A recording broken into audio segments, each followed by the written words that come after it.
মানিকগঞ্জে গণঅভ্যুত্থানে ছাত্র জনতার উপর আওয়ামী লীগের হামলার মামলায় স্থানীয় যুবদল, শ্রমিক দল ও স্বেচ্ছাসেবক দলের কর্মীদের বিরুদ্ধে মামলা বাণিজ্যের অভিযোগ উঠেছে। টাকার বিনিময়ে হত্যা, অস্ত্র ও বিস্ফোরক আইনের মামলা থেকে বাদ দেওয়া হচ্ছে আসামির নাম। তবে টাকা নেয়ার বিষয়টি অস্বীকার করেছেন অভিযুক্তরা। এদিকে মামলা বাণিজ্য বন্ধে দ্রুত চার্জশিট দেওয়ার দাবি বৈষম্য বিরোধী আন্দোলনের।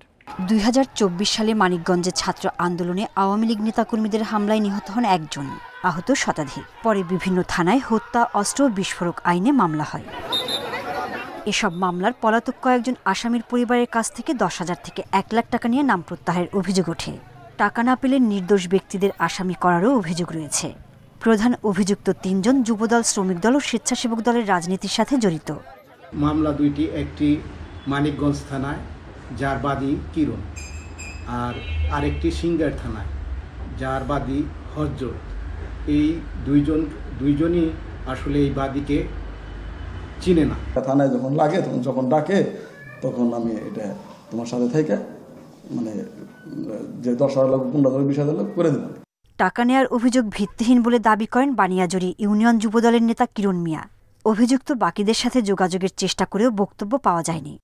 বাণিজ্য করার জন্য আসামি দিতাম আমি 300-400। বাণিজ্য করলে আমার বাড়ি থাকতো বিল্ডিং 5 তারিখের পরে, আমি বাঙ্গা টিনে ঘরে থাকুন।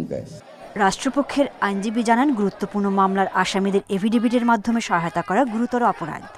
যে এফিডেভিট দিয়ে এইখানে সহায়তা করেন, এটা আইনের মধ্যে পড়ে না এবং তার এইটা করা উচিত নয়।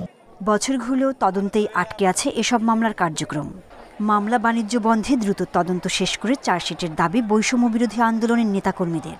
শোনটাকে নষ্ট করার জন্যই তো মূলত এই বিতর্কিত করার জন্য এই কিছু লোক এই বাণিজ্যের সাথে যুক্ত। আমরা চাই এই কালপিটদের জনসম্মুখ হইতেছে আসলে পরিচয় করায় দেওয়া হোক। প্রত্যেকের সম্পর্কে সুনির্দিষ্ট তথ্য যাচাই বাছাই না করে একটা তাড়াহুড়ো করে একটি ভুল তদন্ত রিপোর্ট আদালতে জমা পড়ুক, এটা আমরা চাচ্ছি না। এই জন্য আমরা সময় নিচ্ছি। মানিকগঞ্জে বৈষম্য বিরোধী আন্দোলনে হামলার ঘটনায় 7টি মামলায় গ্রেপ্তার শতাধিক। Independent news.